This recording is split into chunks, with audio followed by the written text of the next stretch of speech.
Loistavaa, loistavaa. Hei, tässä vaiheessa Marko, kiitoksia suuresti, että järjestätte näitä talvipäiviä. Kiitos.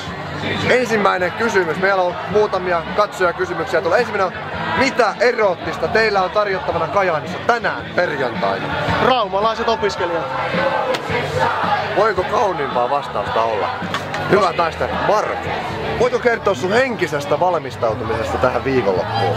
No se on alkanut jo tosissaan heti kun kuultiin Tampereella, että saadaan, niin sen jälkeen alkoi oikeastaan niin kun semmonen henkinen itteni kerääminen itse tutkiskelulla ja sit viimeiset viikot on ihan mennyt meditoidessa.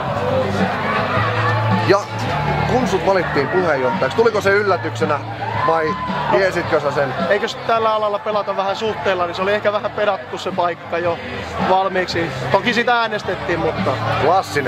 Klassinen vastaus, hyvä katsoja.